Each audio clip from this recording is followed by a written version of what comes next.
Bismillahirrahmanirrahim. Assalamualaikum warahmatullahi wabarakatuh. Jadi ini adalah TM ke-14 di mana terkait dengan metodologi penelitian ketiga yang berisi tema rencana analisis data.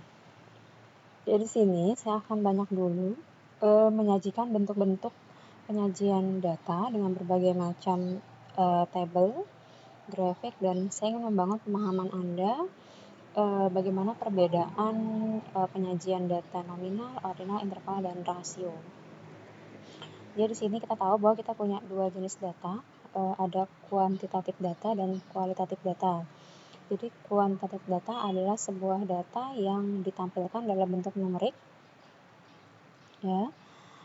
Kemudian numerik itu juga akan bisa dijadikan sebagai kategori yang lebih spesifik atau diberi label. Jadi seperti ini, sampel kuantitatif data from PER.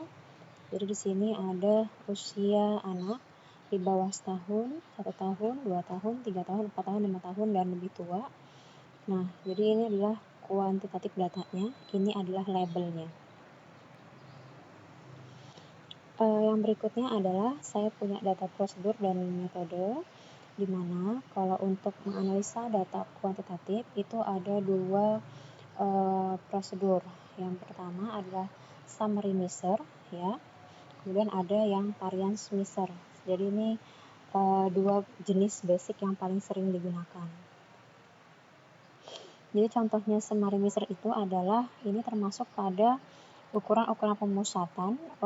Jadi kalau Anda masih ingat biostat deskriptif, di situ ada mean, median, modus, maka ini adalah bentuk tampilan data yang paling sering digunakan untuk data-data rasio seperti usia, penghasilan atau pendapatan. Kemudian masih banyak lagi ya yang bisa ditampilkan menggunakan nilai rata atau nilai mean. Untuk perhitungan mean-nya pun kalau kita sudah masuk ke skripsi biasa dibantu oleh Microsoft Excel ataupun SPSS. Kemudian ini median. Semoga masih ingat median adalah nilai tengah dari kumpulan data. Kemudian ada modus. Modus adalah nilai yang paling sering muncul, benar. Selanjutnya ada nilai pengolahan secara pengukuran variance ya atau variasi data. Jadi di sini kita bisa lihat contohnya bahwa di sini ini seperti pengukuran sikap ya. Jadi ada yang sangat tidak setuju, setuju, dan sangat setuju. Kemudian di sini ada jenis-jenisnya. Nah, salah satu cara penyajiannya adalah menggunakan grafik seperti ini. Diberikan warna, kemudian diberikan persentase, kemudian jangan lupa kita menjelaskan bahwa persentase ini diambil dari sampel sebanyak 50. Itu yang secara umum ya, basic dari pengolahan data kuantitatif. Nah, kemudian ini metode untuk analisis data kualitatif. Jadi ini yang saya tampilkan adalah hasil dari transkrip wawancara antara peneliti dengan responden. Jadi kita biasanya kalau data kualitatif itu semua hasil wawancaranya ditulis dulu walaupun dia hanya ngomong iya, jadi hal-hal seperti itu tetap dimasukkan. Nanti kemudian akan disusun seperti ini. Jadi ada kolom teks, kode, dan tema. Jadi seperti ini teksnya adalah kemudian kita berikan kode. Ini masuk pada kode properti atau kemiskinan. Kemudian temanya adalah tujuan untuk migrasi. Kenapa kita menyusun seperti ini? Jadi ada software yang namanya NPipo. Jadi NPipo itu nanti ketika kita sudah menuliskan seperti ini, dia akan membantu kita untuk menyusun berarti mana penjelasan masyarakat terkait dengan coding properti, mana penjelasan masyarakat terkait dengan pekerjaan, mana penjelasan masyarakat terkait dengan kehidupan keluarga dan pendidikan dan lain-lain. Jadi memang ini pun sebenarnya bisa dibantu. Jadi dari teks aja dia nanti akan melihatkan keywordnya. Kalau ada yang kualitatif ini contohnya ya. Tapi saya lebih konsentrasi ke data kuantitatif. Oke, di sini ada contoh. Dia di sini ada terkait dengan health. Tujuannya adalah untuk mengidentifikasi kondisi medis teratas yang berdampak pada anak ya. Nah, di sini kemudian ada pertanyaan penelitian, kemudian ada data koleksinya. Dihasilkan dengan coding seperti ini, MSPB 345, kemudian dengan kondisi kesehatannya adalah anemia, asma, hearing deep, overweight, dan vision problem atau masalah mata. Kemudian kita bisa lihat di sini bagaimana bentuk analisisnya ya.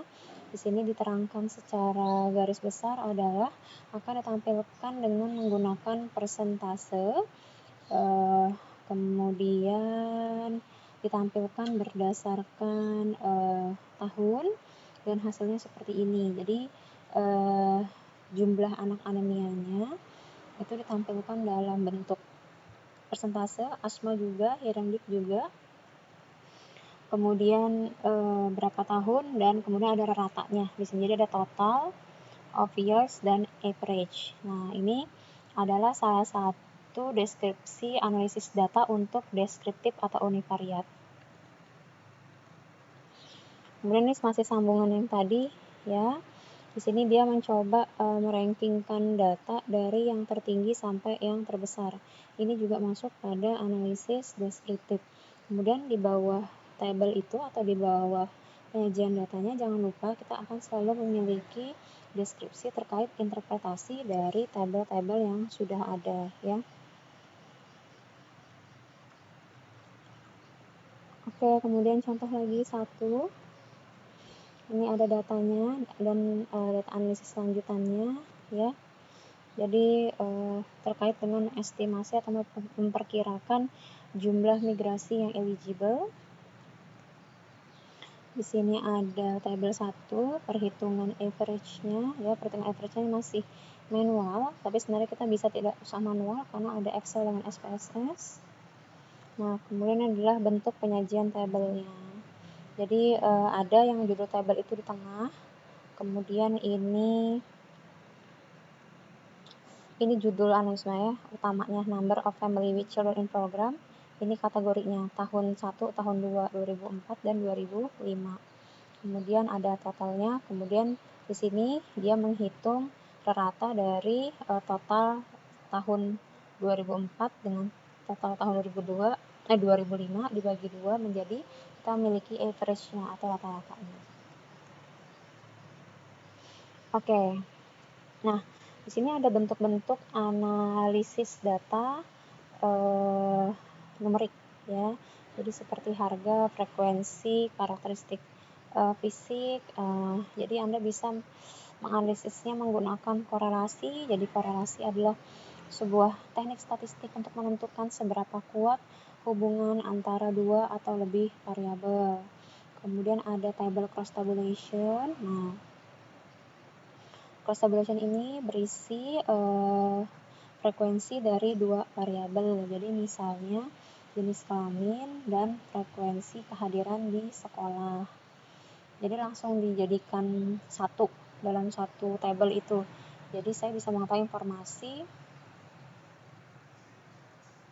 siapa yang paling sering hadir di sekolah, apakah jenis kelamin perempuan atau laki-laki. Kemudian ada data and text mining, kemudian ada exploratory technique. Yang selanjutnya adalah frekuensi table. Nah, ini biasanya sering kita olah dulu di bagian biostat deskriptif ya. Ada interval kelas, ada tally, ada frekuensinya, ada summary-nya. Jadi di sini saya berharap Anda masih mengingat bagaimana cara menyusunnya.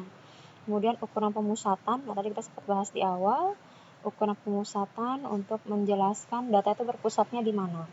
Dan sehingga kita akan tahu dia memprestasikan apa. Kemudian measure of dispersion, ini ukuran penyebaran ya. Kemudian multivariate deskriptif. Ada juga di sini pengolahan menggunakan non-parametric inferential katanya, di mana data tidak harus diasumsikan mengikuti distribusi normal.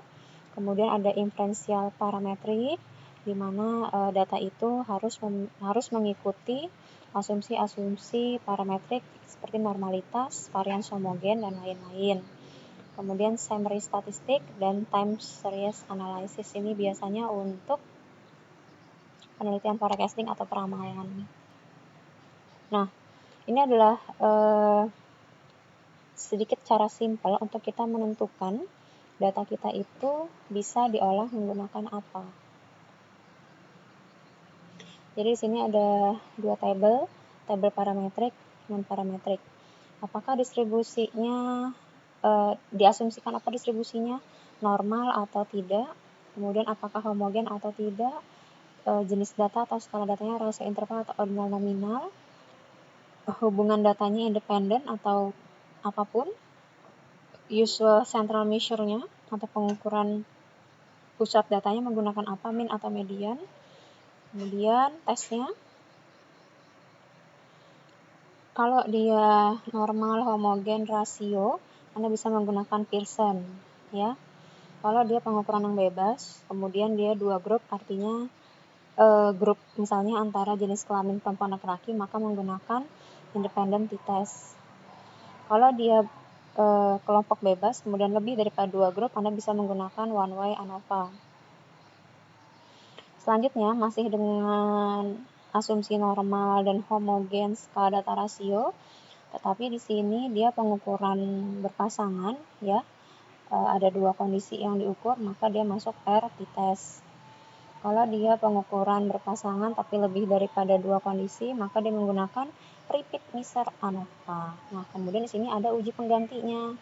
Kalau data kita tidak normal, tidak homogen, skala datanya ordinal atau nominal. Jadi penggantinya Pearson apa? Spearman.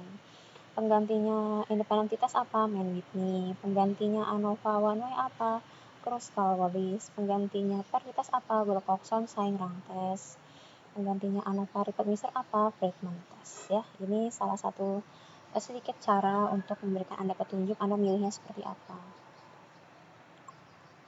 Oke, ini adalah salah satu penyajian data yang perlu Anda pahami adalah kita selalu punya nomor tabel dengan judul tabel, kemudian badan tabel, ya.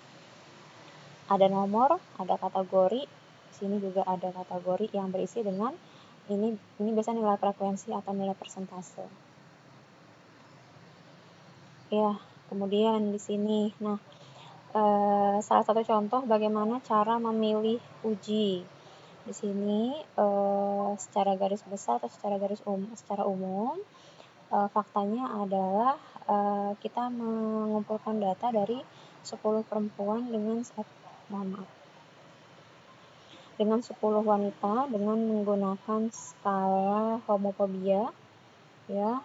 Kemudian di sini datanya bisa kita lihat mereka memberikan skor baik laki-laki maupun perempuan. Kita disuruh milih dari bentuk deskripsi soal di atas, mana yang paling memungkinkan untuk menguji ini. Maka yang paling benar adalah t-test. Kalau Pearson, dia ingin menguji hubungan perempuan dengan laki-laki, tidak ada. Ya. Kemudian kalau regression itu dia forecasting atau peramalan. Kemudian kalau t-test per t-test atau berpasangan, di sini nggak berpasangan, ya. Jadi dia adalah kelompok yang bebas. Kelompok laki-laki dengan kelompok perempuan, maka yang benar adalah t-test for independent sample. Ini penjelasan expertnya bahwa hipotesis nulnya itu teridentifikasi, dia tidak ada perbedaan, no difference between men and women, ya. Kemudian ini juga dijelaskan di sini bahwa dia adalah grup yang terpisah, separated into two groups, ya, antara perempuan dengan laki-laki. Kemudian diasumsikan grup ini mengikuti distribusi normal dan variansnya homogen. Jadi approximately the same itu hampir sama seperti istilah homogen. Maka kita bisa memilih independent t-test. Ini salah satu gambar bagaimana cara menyajikan grafik. Jadi ada dua kategori, female and male.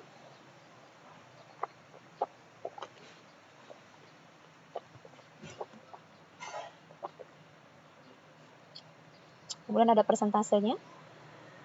Jadi di sini boleh persentase, boleh frekuensi sebenarnya. Ini juga ada posisi jabatan di sekolah, ya.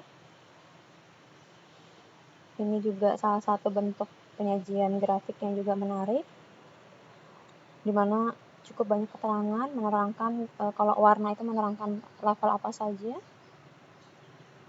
Kemudian ini coaching qualification dan pengalaman ya. Jadi yang terkualifikasi level 1 berapa, level 2 berapa, yang nggak terkualifikasi juga berapa. Nah, ini adalah tabel untuk ketika Anda ingin menampilkan nilai, ada min-nya, ada standar deviasi, ada min dan max. Ini biasanya pada skor-skor terkait dengan pengukuran pengetahuan atau pengukuran sikap. Jadi seperti ini bentuknya ya. Nah, ini adalah cross tabulation antara dua variabel ordinal ya. Jadi ada variabel sikap dengan variabel tingkat pendapatan keluarga.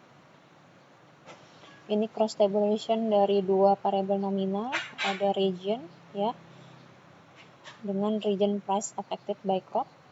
Seperti ini bentuknya. Dan ini adalah salah satu bentuk penyajian deskriptif untuk asosiasi linear untuk memperhatikan kepada kita.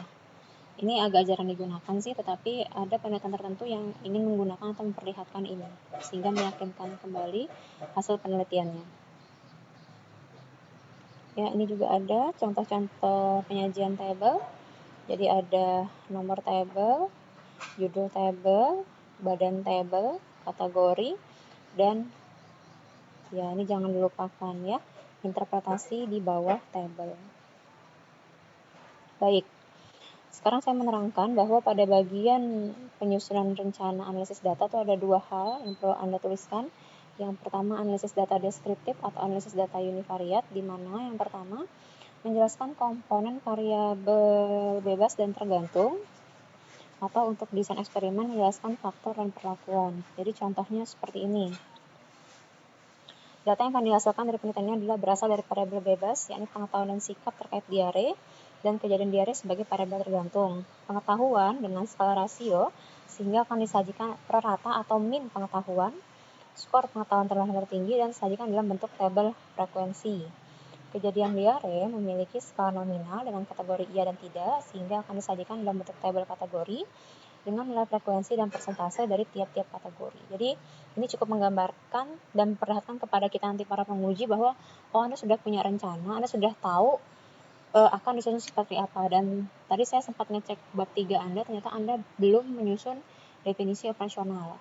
Untuk semakin memudahkan bagaimana cara Anda menarasikan analisis data, sebaiknya segera menyusun tabel definisi operasional ya. Ini analisis data bivariat, isinya adalah menuliskan hipotesis penelitian, menerangkan nilai dari confidence interval dan tingkat kesalahan atau alfa, menentukan uji hipotesis dari tujuan dan jenis hipotesis penelitian, skala data, variabel, banyaknya kelompok atau grup sampel, dan sebagainya. Kemudian, menuliskan uji yang tepat sesuai dengan penjelasan sebelumnya, di mana peneliti menjelaskan secara singkat tujuan dari uji, bentuk hipotesis umum, formula singkat, dan bagaimana cara perhitungan, apakah manual atau software. Saya ambil contoh salah satunya karena tidak ada yang mempunyai DO, maka saya ambil dari kerangka konsep dengan mengira-ngira skala datanya apa, ya. Maka pada bagian analisis data univariat saya akan menuliskan penelitian ini memiliki 3 variabel bebas dan 1 variabel tergantung dengan masing-masing skala data yang dimiliki adalah keberadaan bla bla bla masuk nominal, kebiasaan juga nominal, kepadatan saya asumsikan rasio, kejadian nominal.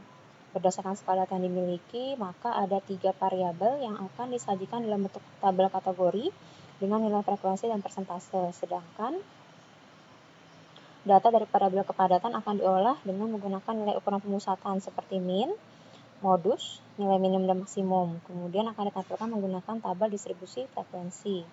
Ini akan bisa Anda olah menggunakan bantuan SPSS. Yang berikutnya adalah analisis data bivariat. Jadi hipotesisnya saya asumsikan karena saya tidak benar-benar membaca tujuannya ya, tapi saya asumsikan ini ingin mencari hubungan. Jadi terdapat hubungan keberadaan dengan kejadian demam tifoid dan seterusnya. Kemudian di sini peneliti menggunakan nilai confidence interval sebesar 95% dengan tingkat kesalahan sebesar 5% atau 0,05, di mana itu akan menjadi kriteria penolakan hipotesis nol ya. Berdasarkan bentuk hipotesis dan skala data dari masing-masing variabel, maka dapat digunakan uji koefisien kontingensi karena untuk mencari asosiasi atau hubungan antar variabel bebas dengan variabel tergantung. Selanjutnya, Anda bisa membaca buku Sidney Siegel kalau menggunakan uji-uji non-parametrik ya. Menuliskan sedikit terkait definisi uji, tujuan uji, cara melakukan uji, asumsi yang terkait, bagaimana kriteria penolakan Hanul atau batas kritisnya, dan kesimpulan. Kesimpulan itu bisa isi gini. Hanul ditolak jika p-value kurang daripada alfa. Maka kesimpulannya adalah terdapat hubungan variabel keberadaan, kebiasaan, kepadatan dengan kejadian demam tipoid. Jadi seperti itu cara menuliskannya. Padat, singkat, dan jelas. Jadi ini memang harus menggunakan panduan buku-buku biostat baik inferensial maupun non-parametrik. Selanjutnya saya meminta teman-teman untuk menyusun deskripsi analisis data univariat dan bivariat, kemudian membuatkan video di mana menjelaskan keseluruhan dari bab 3 penelitian kalian. Kemudian nanti itu akan dikumpulkan sebagai bukti pertemuan ke-15, yakni presentasi proposal penelitian. Semoga jelas. Jika ada pertanyaan silahkan PJ SMS saya. Terima kasih perhatiannya. Wassalamualaikum warahmatullahi wabarakatuh.